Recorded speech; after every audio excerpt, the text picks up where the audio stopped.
All right, good afternoon, just about everybody. I'm delighted. Wow, already sort of 27 people, lots more people joining, so that's okay. We'll do some intros and let people join.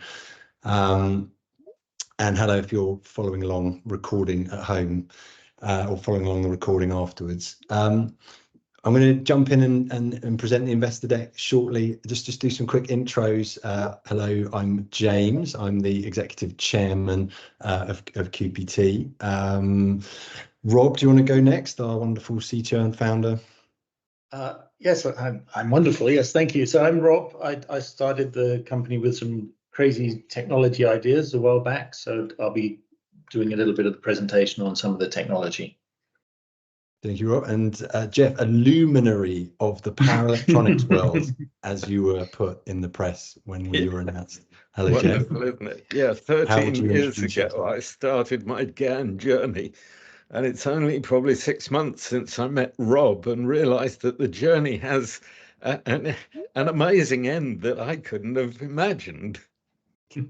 Perfect. Oh, we will definitely, I'm going to pick your brains on that after the presentation, Geoff, because it might be of interest to understand kind of why you were excited to help lead the funding round this time round. So I'm multitasking. I'm going to be, gosh, there's people joining left, right, and centre. Hopefully you can see my screen. Rob, Geoff, can you see that? Yep, no problem. Just can't talk to me. As we go through this, sorry, I should have said, hopefully you've got access to the Q&A feature of Teams webinars, which is a little bit new to me at the top. If that's not working for any reason, just chuck it in the chat. But hopefully there's a Q&A option in there. So as we go, please do drop the questions in there and we will try and cover as many of them as we can. This bit's going to take about 15 minutes. Do as many questions as we can. Any that we don't get to, I absolutely promise I will write up and we will share them afterwards with a recording of the session. All right, so just to sort of, I'll go through this relatively quickly. Hopefully a number of you have sort of looked at 3-minute overviews and things on our CrowdQ page. So some of this will be a little bit of a repetition, but at a high level, hopefully you know, where the QPT's technology is very much focused on solving a big problem we have, that a very large percentage of the world's electricity, somewhere in the region of 45%, and rising very rapidly because this is heat pumps and air conditioning and electric vehicles and industrial applications. It's a very, very large number. And these electric motor-driven systems are not particularly efficient. In fact, somewhere between, you know, around about half of it is potentially wasted according to the International Energy Agency, and certainly a lot of that could be saved. And by focusing, and we'll talk about this a bit, on the motor drive, the bit that allows you to control the speed of the electric motor. So we're not an electric motor company. We're all about the power electronics that control the speed of it. Our technology can reduce this by up to 10%, and we'll again talk about the impact of that. But really, energy saving is just the first part. We're also talking about significant benefits elsewhere in terms of size and weight and overall system costs. And so we'll go through this just as a high level. We are, as I say, believed to be the only company in the world currently who's solved these challenges to use these very fast switching gallium nitride transistors in terms of their use to enable them in variable frequency drives. I'm going to explain that a little bit more. We'll talk about our total addressable market. It's very, very large, certainly 60 billion, potentially much larger than that if we look at legacy motors that are out there.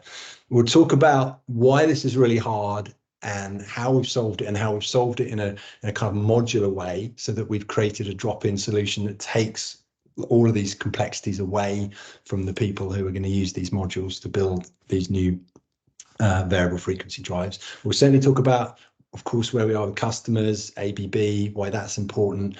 I definitely want to touch on the climate impact, the impact on carbon emissions, because it's huge. But again, efficiency certainly isn't what it's all about. And I'll talk about the team.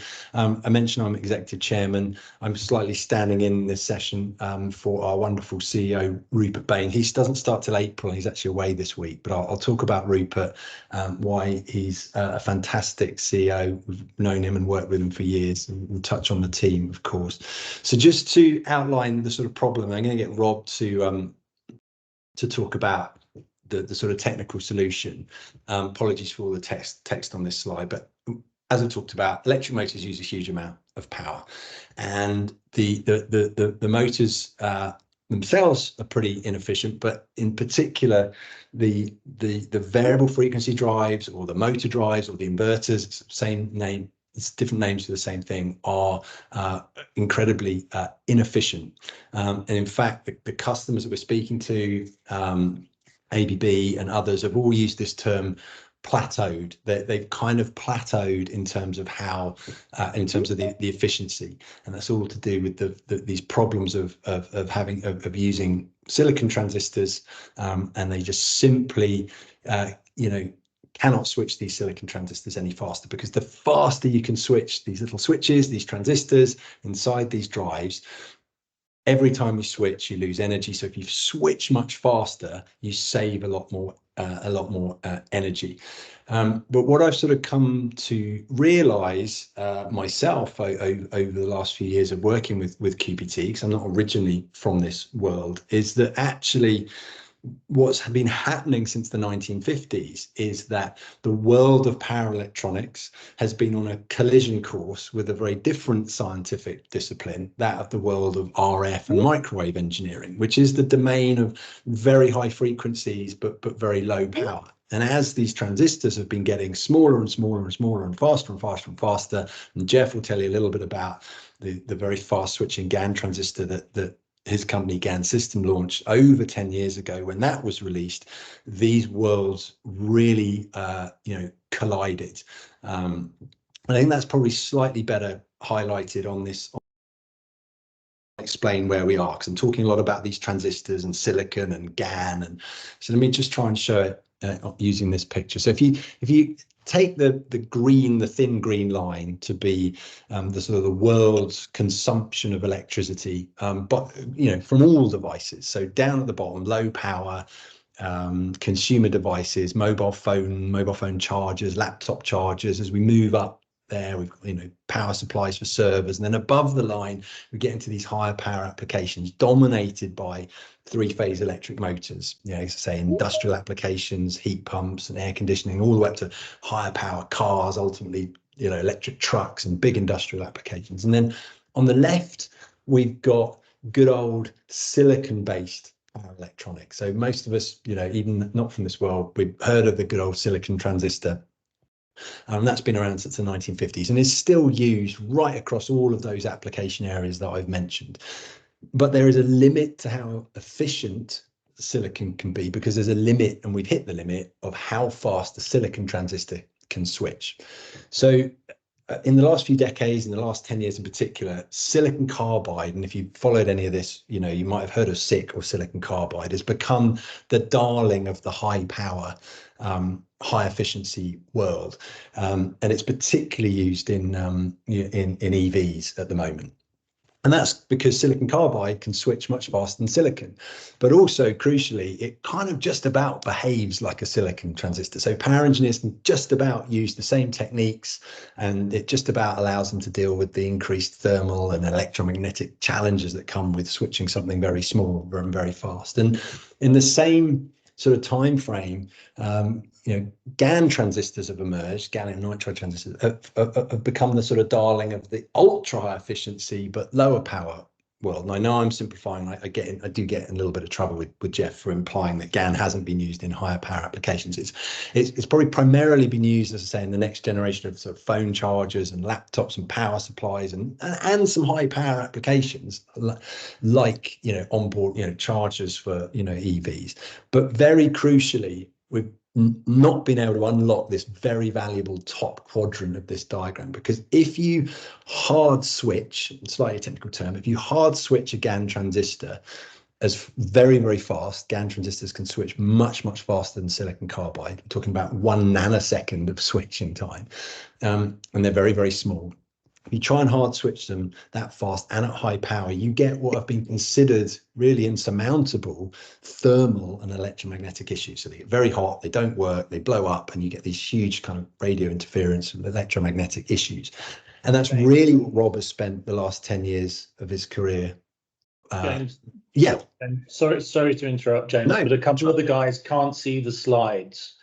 I just wonder if maybe you can unshare and reshare. Okay, yeah, maybe. There's a couple of the guys are saying they can't actually see what you're talking about, which might No worries. I hope that's not impair their everybody. experience somewhat. Could somebody else say if they maybe can see? I hope that nobody's, if I reshare, can you guys see that again now? Paul says yes. Okay. Nick says yes. Thank you. Okay, Marcus, thank you for yes. saying yes. Lots of people Apologies. saying yes. Yeah. Great. Apologies Sorry, for those who. No, it's fine. If people just can't, then hopefully they will be able to see it in the recording if it's working. I'm really sorry for that, unless it's people who have, come in late. Right. So that, as I was saying, is exactly what Rob has been working on really for the last 20 years of his life, but very specifically the last 5 years of research and development for QPT. So Rob, do you want to just talk through our modules and what we've done and then some of the target markets? Sure, yeah. So in the middle you can see our modules. This, if you'd ever looked inside a VFD, which I'm guessing most people haven't, it doesn't look like that. It's a very open design. It's got transistors, plonked down on circuit boards. Everything's open.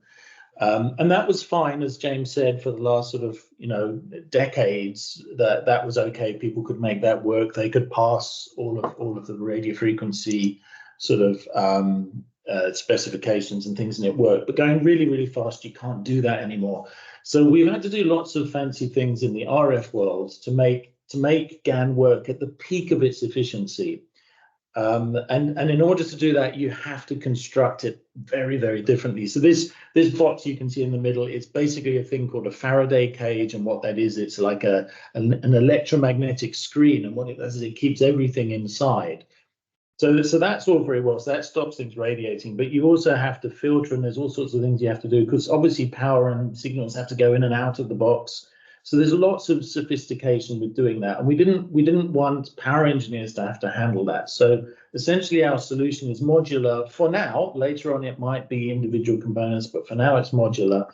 And what that means is people can get all of the wonderful advantages of GaN working at its peak efficiency without having to worry about all of the really, really tricky radio frequency problems with screening and filtering and all kinds of. It's a little bit black magic making RF, systems work and getting them through EMC specifications and things. So we've made that very easy for everyone. The result of the going really, really fast and switching fast and going to high frequency is everything gets smaller. We can do lots of really fancy filtering. So the normal signals that go out to motors are nasty big square waves of very high voltage. And that really degrades the motors. It has to be a certain type of insulation in the motor. You can't just put that on any motor.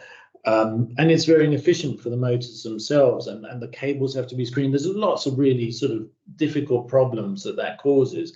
And by going at high frequency, we can produce beautiful sine waves. We solve many of these problems. So it's not just efficiency, it's also total cost of ownership, ease of installation, ease of cabling. There's lots of really great advantages to going fast. But to do it, to get these advantages, you have to go into the RF world, which is what we've done. And that's why we've packaged it all into this modular solution, so that it's really easy for people to migrate from silicon and IGBTs to what we believe everyone should use, which is GaN, which will save vast amounts of energy. Cool. Do you want to put the next slide up? Yeah. And so where can we use this? I mean, there's lots of applications. In the middle there, you see a little robot. Everyone knows about robots on production lines. Well, they've got loads of motors in them. And at the moment, they've got lots of cables that go off 10, 20 meters to a box where the controllers are.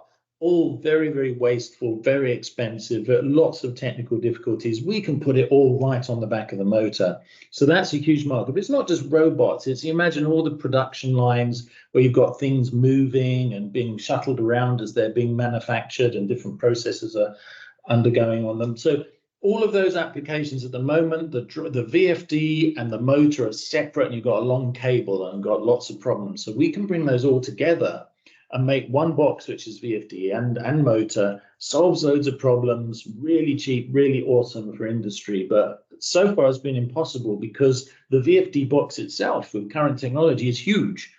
So you can only use that approach for very small motors, but we can go up to pretty big motors. So it's a whole new world.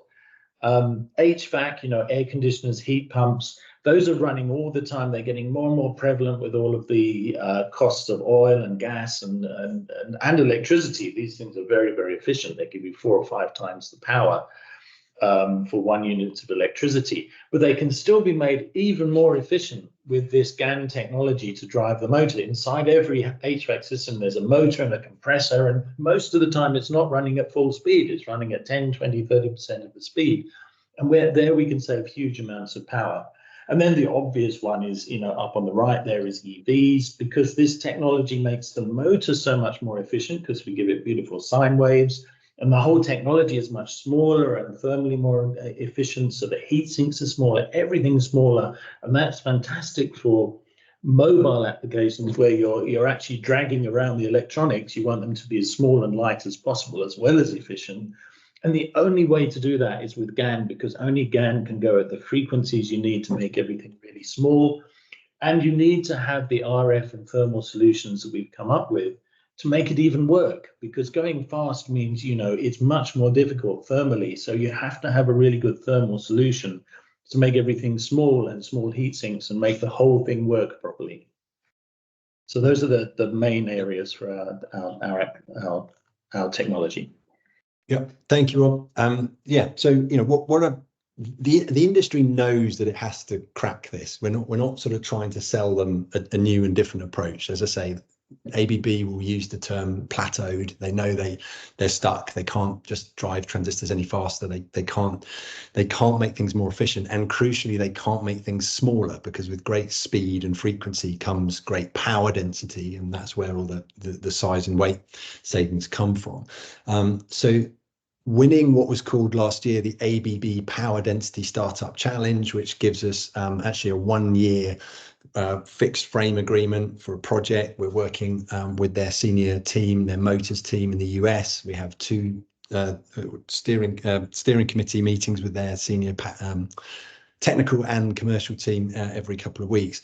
Was very big news in the power electronics world. This will be, I have to sort of preface this with as far as we know, but we're very certain, and Geoff really has a lot of experience in working with companies who have tried to solve this over the last number of years, that this will be the world's first high frequency, high power GaN based variable frequency drive. And off the back of that win, an extraordinary number of companies have, and the PR that have come out of that have approached us. We've been talking to Danfoss for quite a while.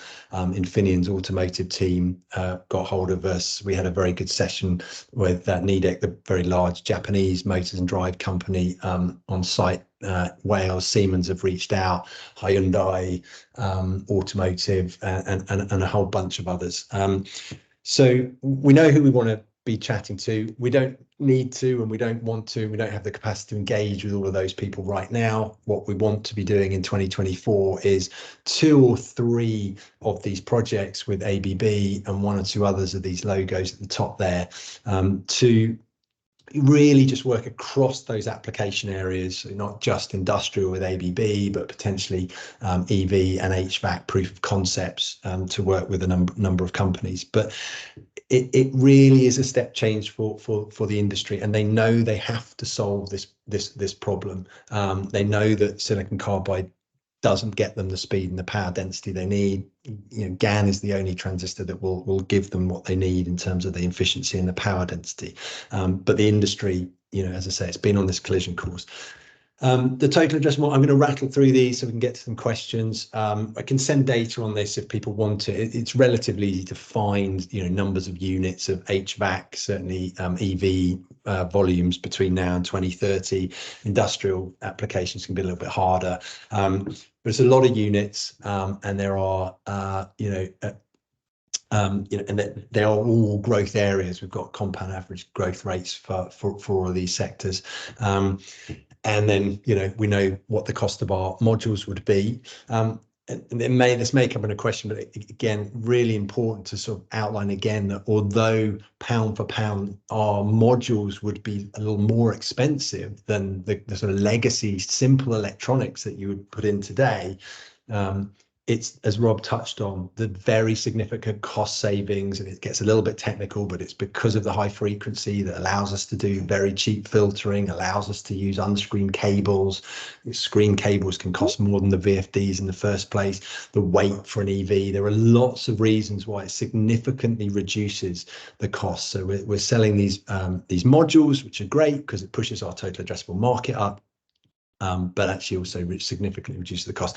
And importantly, this total addressable market does not include any existing motors. This is all new units sold, and actually very hard to get the data on it. We think the TAM would be larger than this because there are lots of industrial applications, large commercial installations of heat pumps and air conditioning systems where they would and could switch out next generation drive. The environmental prize, as I like to put it, is the equivalent of removing all of the planes from the sky, right? At a high level, okay, plus or minus a little bit. 45% of the world's energy is used by electric motors. We know that moving to GaN can improve efficiency by around 10%. It really does depend on the application area, whether you're comparing to silicon carbide on an EV or an old sort of legacy system on silicon, but on average, we think that's perfectly feasible. It could be more. 10% of 45% is 4.5%. So you're into the order of magnitude of the aviation sector. So it really is. It is huge, but it's that and the fact that we think adoption will be rapid when we can show ABB, and that's what they're excited about, that it radically reduces these system costs. The team, I'm not going to go through all of these. I posted, I think it's one of the updates, there's an article on there about why I personally become very excited about the team that we've got, with greatest respect to companies that are founded like this. This is not a brilliant idea from some PhD students that's been spun out of a university and then sort of surrounded by advisors and people who are perhaps less naive to the way of the world. Rob, Rupert, our CEO, Geoff Haynes, the founder of GaN Systems. We've got his fellow co-founder, Gurban. Very senior team, very experienced. They absolutely get how you go and how challenging it can be to go from, lab-based proof of concepts to scaled, manufactured, outsourced licensing, volume production. They absolutely get this. And every time I'm on calls with these guys, I have, huge feelings that this team absolutely gets those challenges. Rupert, you can look into him. I'm sorry he's not on the call. The CEO of Ultrasot, sold into Siemens a few years ago. So the team, I think, is absolutely wonderful. Happy to take kind of questions on this. I can't give you too many guarantees, but of course the 5-year numbers won't be entirely accurate. I can probably give you that guarantee. 2024 will be leaner than that. This is a sort of fairly aggressive, model showing about 1.5 million. We may look to raise it up to around about 2 million this year. Our current run rate is only about 65k. So where we are at the moment, just under 1 million, is great. We are talking and have been talking to a number of VCs for a number of years, and the plan is to do a Series A at a much more significant valuation in 2025, probably around about 8 million. We probably don't need necessarily as much as that this year. We'll also be looking at grant funding. It's not something we've looked at to date, but there are many millions of pounds available for companies with QPT's green tech credentials. Anyway, I'll happily kind of take questions on that and what that ramp looks like, in terms of numbers of modules and numbers of units. But for context, that's still, even in 2028, is a I think it's about 500,000 units. It's a very tiny fraction of a percentage of the total addressable market. So it's very achievable. But happy to sort of get into questions on that. I'm happy to talk about locations. We're obviously a UK limited company. Rob's actually sat there and made us a photo of our rather wonderful R&D labs out in Portugal. That was a strategic move a couple of years ago, gives us a base in the EU. We're just setting up actually a Portuguese entity. So QPT Limited will wholly own a Portuguese entity that allows us access to EU grants, and obviously to scale up more easily and employ people there. So let's kind of get into questions. But yeah, just in summary, You know, I've become very excited about QPT over the years as I've realized, you know, the potential kind of legacy here, that the need to get power electronics industry over this hump, the huge energy savings, but, you know, these other additional benefits of the power density and the cost savings, and just, yeah, what a, you know, wonderful team it is. And at the moment, absolutely, you know, to our knowledge, nobody else even close to being able to sort of solve these challenges. So, you know, no known competition in this space. It's a really kind of exciting business to be part of at the moment. I am going to let me just jump out of here, and let's I'll pull up go through some Q&A. Geoff, while I grab the document where I've got other people's questions that they've asked in advance, what to help me multitask, why don't you just answer the question that people might be interested in, is, you know, a little bit about GaN Systems and what you did there, and yeah, why, when you met Rob, and you touched on it, you know, in Portugal last year, was that sort of such an exciting moment for you, given that journey? Yeah, that's an easy one. Back in 2012, I was looking at some of the history last night. We produced a perfectly good transistor that actually stretches well beyond what can be done with GaN devices today. Unfortunately, the world thought GaN needed to be on silicon because silicon was where everybody was. And that's restricted its progress in terms of moving forward. But the bigger thing was this issue of, yes, it's great to switch fast, but you create all sorts of other problems. Recently, in the last couple of years, GaN has really started to make the volume in terms of very low power applications for wall blocks. It isn't going to be long before pretty much all of the wall block converters you buy will have GaN in them, because there we are dealing with low powers and some of these issues disappear. But as soon as you start to look at motors, two things get in the way. There's the one that is the microwave problem, and then there's the motor problem itself. I remember sitting in front of Grundfos and being told that this was a wonderful idea, but how on earth could they put a one? Well, at those times we were talking 40 nanosecond edge on a winding for a motor. That took care of the aspirations of our fellow startups like Transform, who had money from Google, ran into just the same problems, that you really have to solve the microwave issues here, and you have to present something very different to the motor to make the motor tolerate it, and in fact give you all the advantages that come from it. So all of a sudden, when it was introduced to Rob, and he told me that forget about 40 nanoseconds, I can show you your transistors switching at just 1 nanosecond, you can imagine it just opened up my life again. All right, love it. Thank you so much, Geoff. Right, Rob, we've got some questions in the chat. I can see you've been replying. Do you want to jump on any of those? Yep. So we've got one from Ali, and he'd like us to talk about the competitive landscape, so sort of what market we're trying to sell in. And then there's another one from Stephen, and he'd like to know a little bit about, maybe I can take that one, about how long it takes us from initial discussions with customers and design win to actual production. Okay. Okay, well, I can touch on competitive stuff, and then if I've missed anything there, Rob, just give me a shout. So there is no known competition to anybody who's got anything close to what we're doing.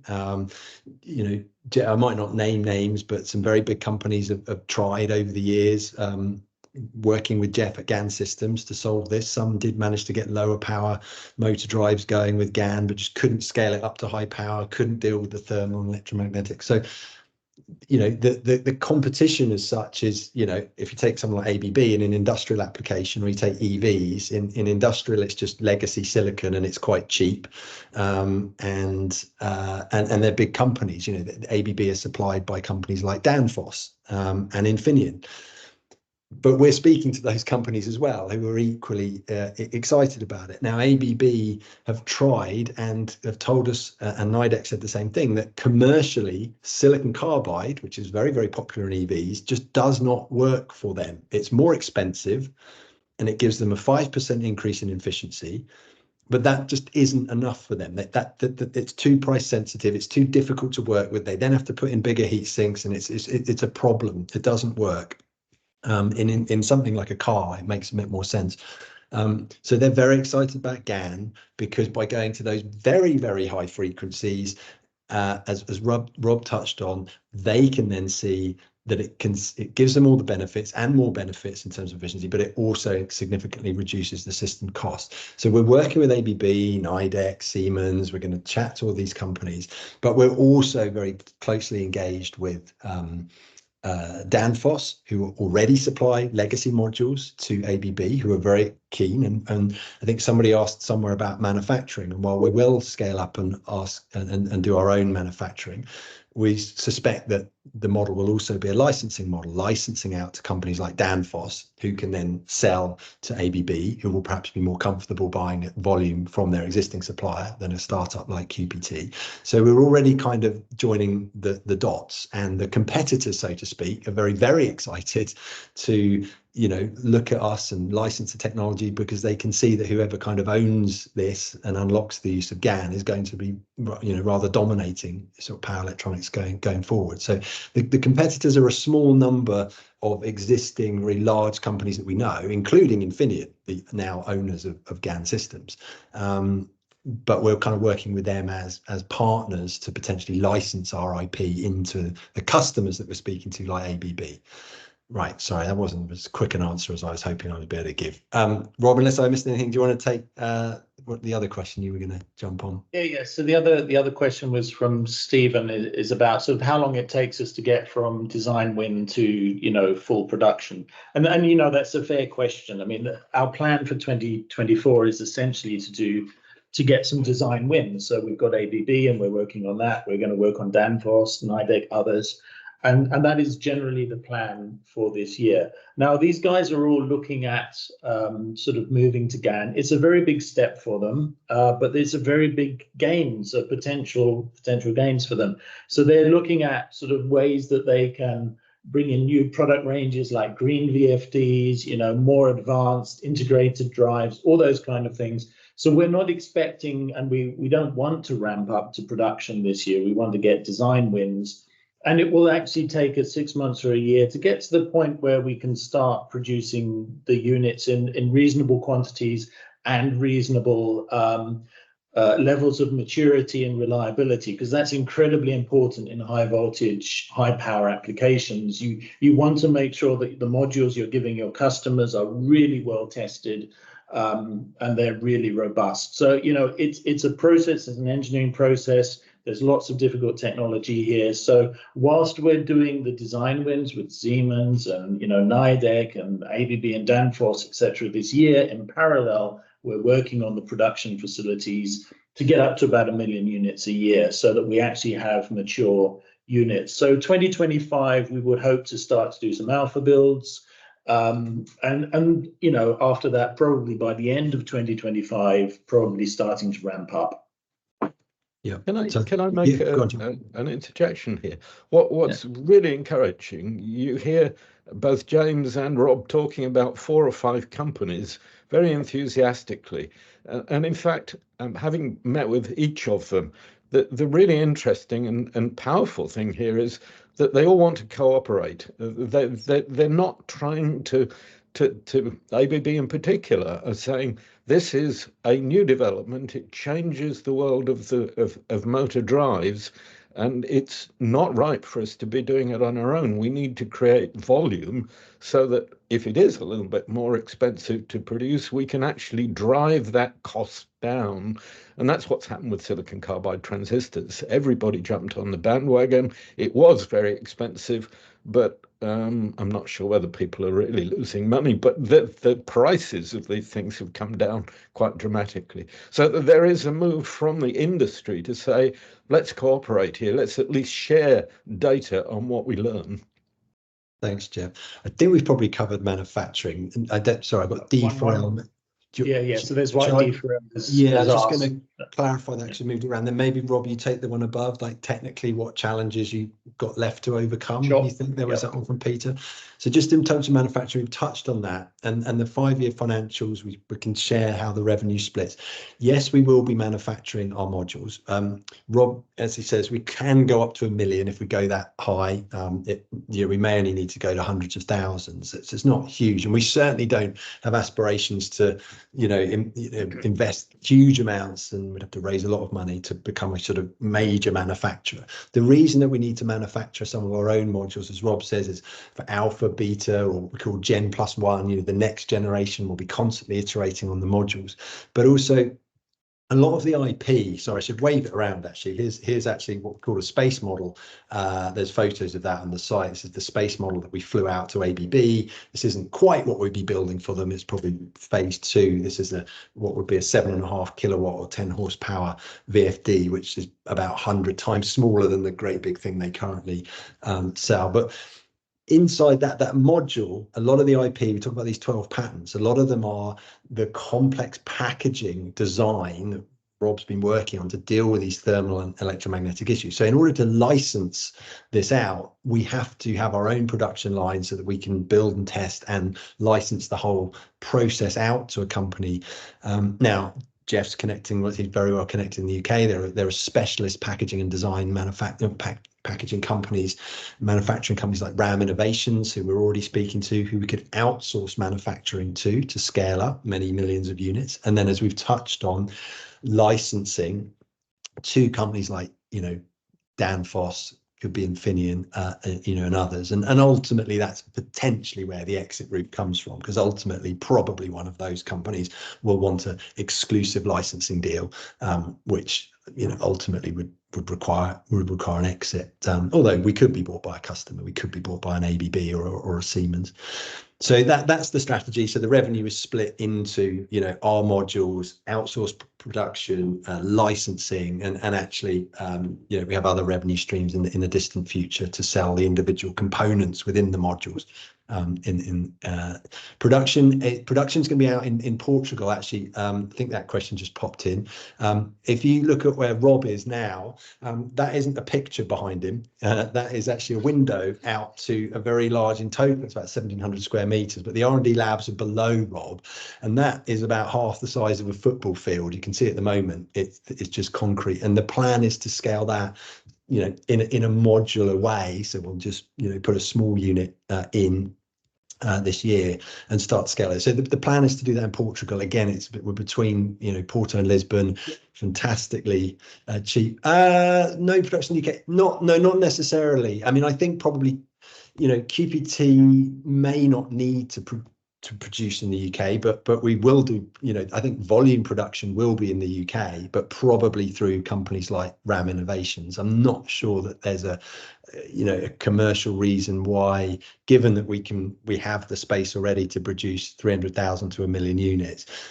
But remember, that is just the sort of R&D Gen 1. The real scale I think will come from companies like RAM Innovations and others, and it'll probably be globally. I'll do the EIS one in a second. Rob, why don't you answer Peter's question about technical challenges to overcome? That might be interesting for people. Right. Yeah. So the technical challenge. So there's a lot of the core technology works. It's been going on for 15 years. So things like the driver, the transistors, and many of the other components, they've all been working in other applications, in plasma physics and other uses of high power electronics. So that's all pretty robust. Now, what we're trying to do is miniaturize it all into a commercial package, commercial module that we can easily sell to people at an appropriate price. Now, to do that in large volumes, when you're going to millions and millions, you need a lot of testing to make sure that you don't have any reliability issues. The tiniest little thing in productions of millions of units can cause troubles and failures, and that's why we need to do that in parallel with actually doing all of the foreground proof of concepts and design wins with customers, because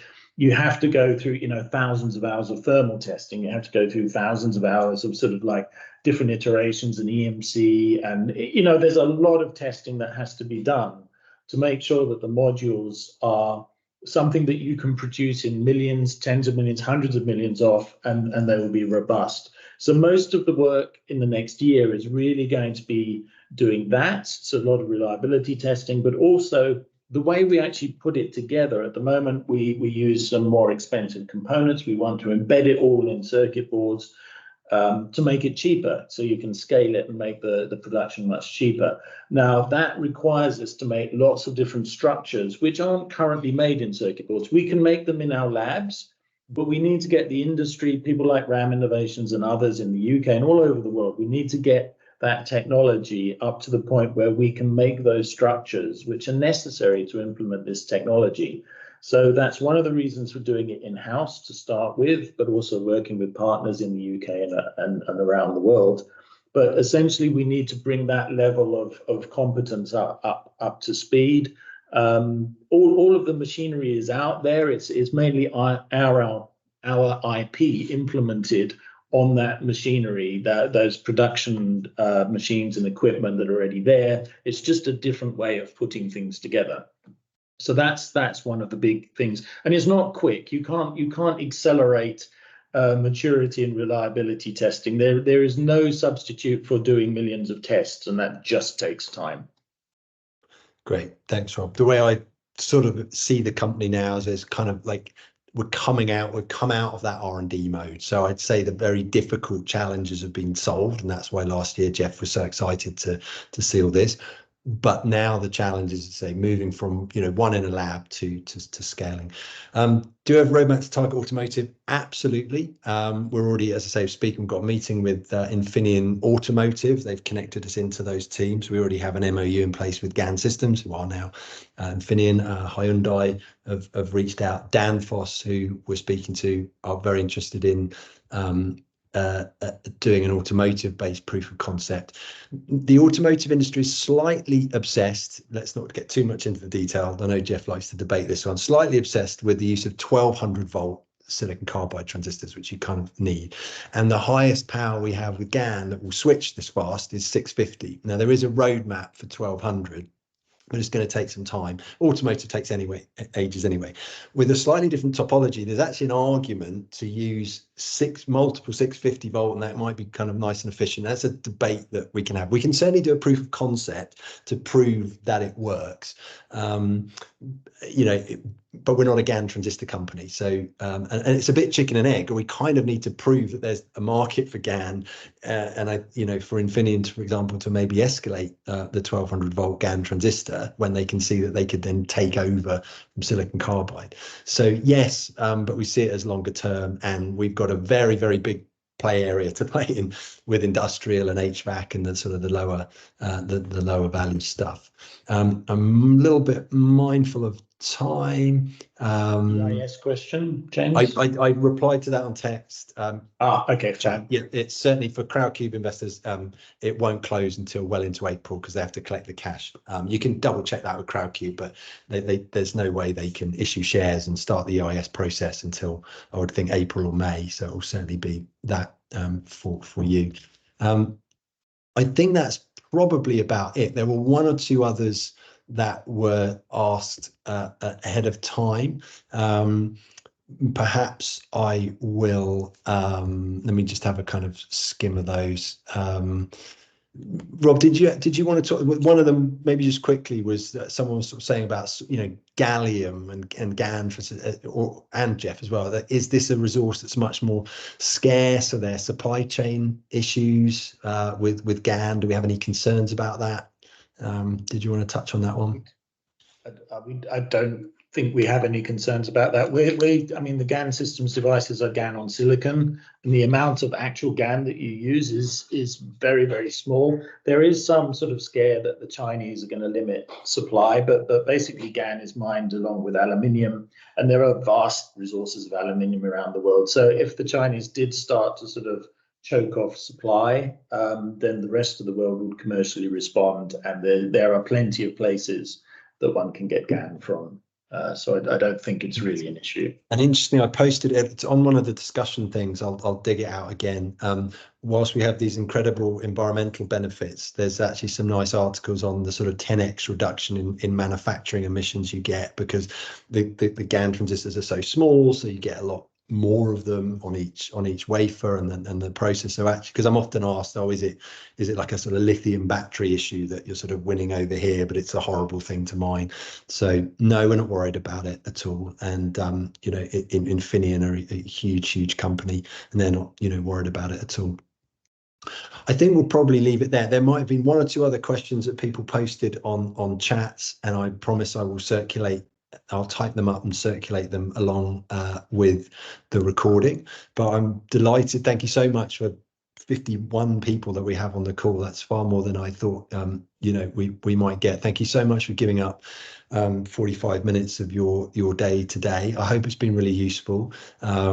And of course, you know, please do. I'm the one who's usually replying on to chat. So if you want to drop anything into the discussions, reach out to me on email. Please do ask me as many questions you want, and I'll get this shared and circulated very quickly. Thank you very much, Rob, and thank you very much to Geoff. And I think we'll leave it there. Thank you all.